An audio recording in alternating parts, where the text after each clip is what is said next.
je me permets maintenant de présenter l'ordre du jour de la soirée. Donc, l'ordre du jour, ce petit mot de bienvenue, donc point 1, mais surtout, vous êtes ici pour ça, c'est la présentation qui va vous présenter un peu, faire le tour des travaux qui vont avoir lieu dans le secteur Sainte-Cécile, vous expliquer un peu la nature des travaux, le périmètre du chantier, les impacts là, pendant la période des travaux là, sur les services à la population, etc. Puis, il va y avoir une période de questions où vous allez pouvoir là, poser vos questions pour obtenir des éclaircissements au besoin. Sinon, je vais vous présenter là, les intervenants là, qui sont avec moi ce soir. J'ai Gabrielle, ma collègue, qui est à la technique, donc Gabrielle Bouchard, qui est parmi l'équipe de participation citoyenne. Sinon, j'ai Éric Anger, qui est directeur de la gestion des eaux et des immeubles et également directeur par intérim du génie à la ville de Trois-Rivières, et Pascal Brodeur, qui est chef de division direction du génie à la ville de Trois-Rivières. C'est M. Éric Anger qui va s'occuper de faire la présentation. Donc, sur ces paroles, je vais te céder le plancher, Éric, pour que tu puisses faire le tour du dossier. Alors, bonjour tout le monde. On va débuter ça avec, on a parlé... C'est correct? C'est merveilleux. Alors, on va parler de la nature des travaux. La nature des travaux, premièrement, je veux juste vous dire que ces travaux-là, ce n'est pas improvisé, là, ça vient du plan d'intervention. Le plan d'intervention, c'est quoi? C'est un plan général au niveau de la ville qui vient réparer les infrastructures souterraines, autant égouts, pluviales, sanitaires qu'en eau potable. Donc, on tombe dans ce créneau-là. Donc, on est rendu dans votre secteur où est-ce que vous habitez, où est-ce que vous travaillez. Ça comprend quoi? Ça comprend le remplacement des conduites d'eau potable et d'égouts, la séparation du réseau d'égouts des conduites sanitaires et pluviales, dans la section qui aura des travaux, bien entendu. Le branchement pluvial pour chacun des bâtiments, le remplacement de la structure de chaussée, incluant les trottoirs, la remise en état tel que l'existant. Ça veut dire qu'il n'y aura pas d'amélioration au niveau de la rue. Ça va être les trottoirs comme qui étaient avant. La rue, ça va être la même dimension, le même positionnement, des entrées charretières et tout ça. Il n'y aura pas de modification à ce niveau-là. On remet vraiment comme que l'existant. Et il va y avoir un investissement là, estimé à environ 3,8 millions de dollars. Donc, ce n'est pas des petits travaux qu'on va aller faire proche de chez vous. On va continuer les diapos. Vous allez voir un petit peu, ça ressemble à quoi les travaux. On en a fait dans certains secteurs au centre-ville aussi, puis ailleurs dans la ville. L'entrepreneur qui fait ça, c'est une compagnie professionnelle. Il n'y a pas de problème avec ça. Ils font ça régulièrement.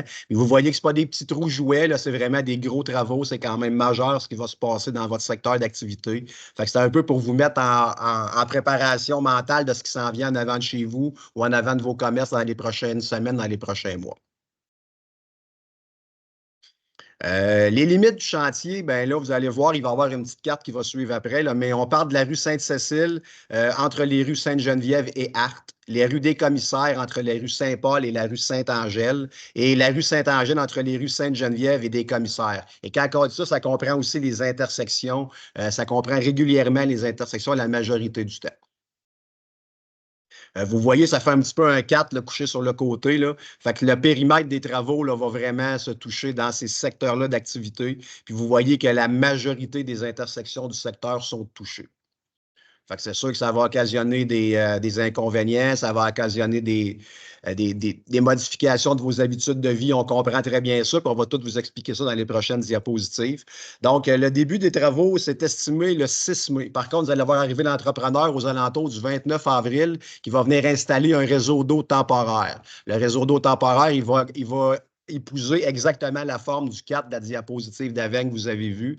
Ils vont venir travailler avec ça. Pourquoi un réseau temporaire? Pour permettre aux gens d'avoir le moins de problématiques là, au niveau de votre vie quotidienne. Donc, ça va être de l'eau. L'eau, elle va être potable.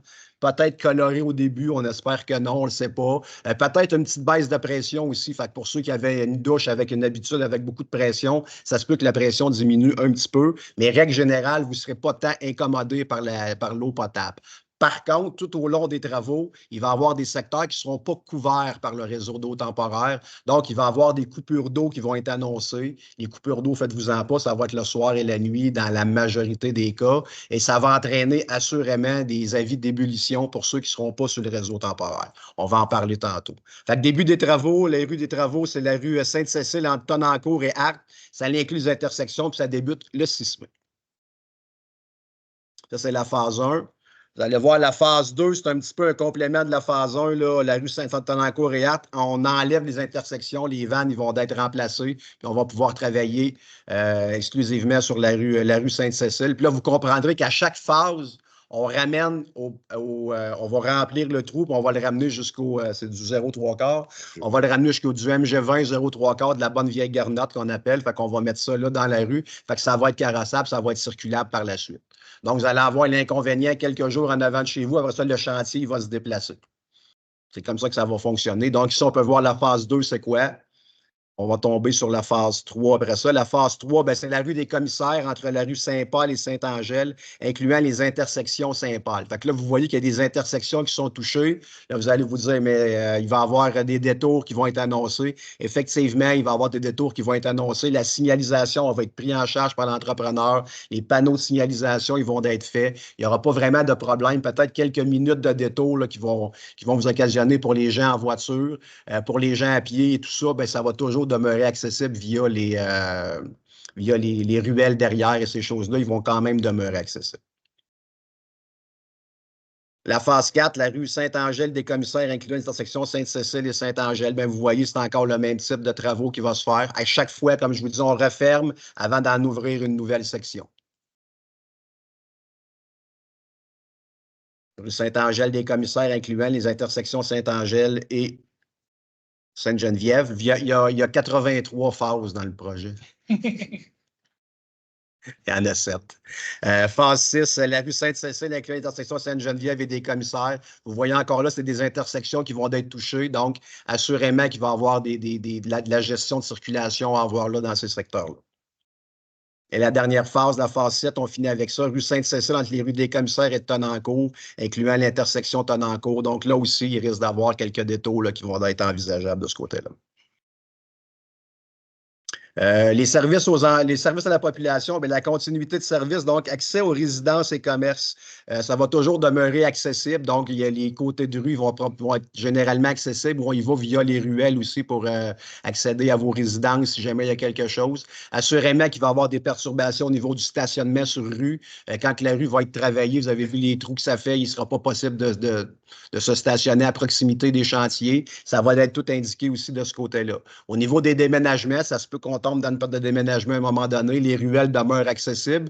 Puis on s'est informé, puis règle générale, les déménagements se font par les ruelles. Là, il paraît que c'est beaucoup plus accessible et beaucoup plus facile. Accès des services incendies et ambulanciers. On communique avec eux régulièrement. Au niveau des services incendies, ils sont équipés pour faire face à ce genre de dossier-là. Si jamais il y a une baisse de pression sur les réseaux temporaires, ils sont au courant.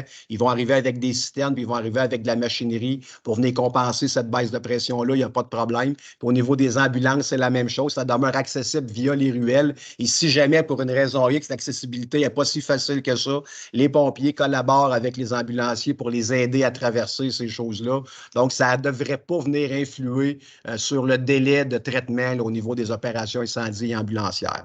Et le transport en commun, ça, c'est la section un petit peu plus compliquée, je vous dirais, parce que la STTR, elle va modifier au fur et à mesure que le chantier va avancer ses parcours.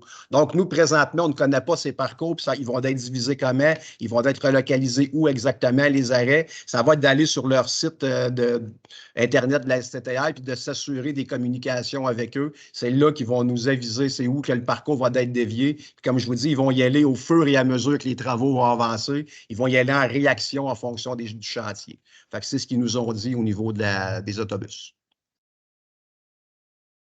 Au niveau de Poste Canada, les communications, ce n'est pas si simple avec eux, mais ce qu'on a réussi à savoir, c'est que le facteur ne pourra pas accéder à votre résidence, à la boîte postale.